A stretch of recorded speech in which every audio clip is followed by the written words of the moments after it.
சனாதனத்தை பற்றி பேசுவதற்கு உதயநிதி ஸ்டாலினுக்கு தகுதியே கிடையாது என்று உச்சநீதிமன்றம் ஒரே கேள்வியால் மடக்கி பிடித்துவிட்டது. நீங்கள் ஒரு சாமானியர் அல்ல, நீங்கள் ஒரு அமைச்சர். ஒன்றை குறித்து பேசுவதற்கு முன்பாக அதன் விளைவுகளை அறிந்து பேச வேண்டும். பேச்சு சுதந்திரம், கருத்து சுதந்திரம் மற்றும் சமய சுதந்திரத்தின் கீழ் வழங்கப்பட்ட அடிப்படை உரிமைகளை துஷ்பிரயோகம் செய்துவிட்டு உங்களின் பாதுகாப்புக்காக சட்டப்பிரிவு 32 கீழ் உச்சநீதிமன்றத்திற்கு வருவது நியாயமா?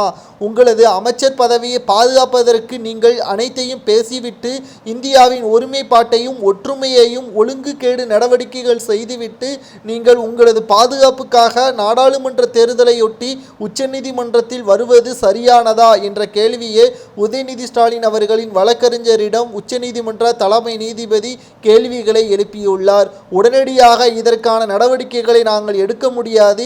நீங்கள் பொது மன்னிப்பை கேட்க வேண்டும். இல்லை என்றால் உங்களது அமைச்சர் பதவி பறிபோகப்படும். இல்லை என்றால் 2 ஆண்டுகள் அவதூறு பரப்பியதற்காக 2 ஆண்டுகள் கடுங்காவல் தண்டனை விதிக்கப்படும் என்றும் உச்சநீதிமன்ற நீதிபதிகள் வெளியிட்டுள்ள அறிவிப்பு ஒட்டுமொத்த திமுகவிற்கும் அதிர்ச்சியை ஏற்படுத்தியிருக்கிறது. சட்டப்பிரிவு 32 கீழ் தனது சம்பந்தப்பட்ட அனைத்து சனாதன வழக்கையும் தள்ளுபடி செய்ய வேண்டும் என்பதற்காக உதயநிதி ஸ்டாலின் அவர்கள் தற்பொழுது மனு ஒன்றை கொடுத்துள்ளதும் குறிப்பிடத்தக்கது.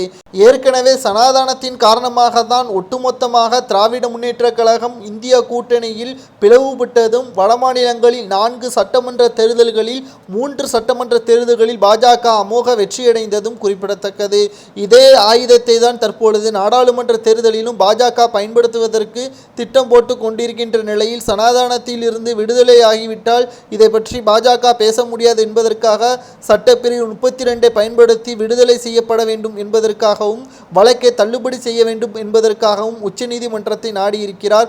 ஆனால் உச்சநீதிமன்றமானது உதயநிதி ஸ்டாலின் அவர்கள் சனாதனத்தை பேசுவதற்கு தகுதியே கிடையாது என்றும் விளையாட்டுத்துறை அமைச்சராக இருக்கலாம், விளையாட்டாக அமைச்சராக இருக்கக்கூடாது என்ப கேள்வியையும் தற்பொழுது நீதிபதி உதயநிதி ஸ்டாலின் அவர்களின் வழக்கறிஞரிடம் கூறியுள்ளது.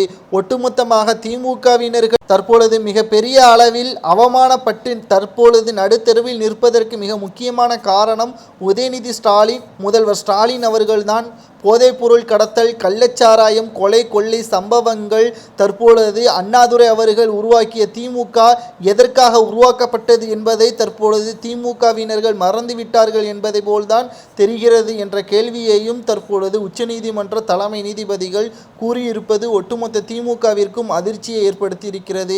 சாதாரண மனிதன் பேசியிருந்தால் தற்பொழுது மிகப்பெரிய தண்டனையை நாங்கள் கொடுத்திருப்போம்.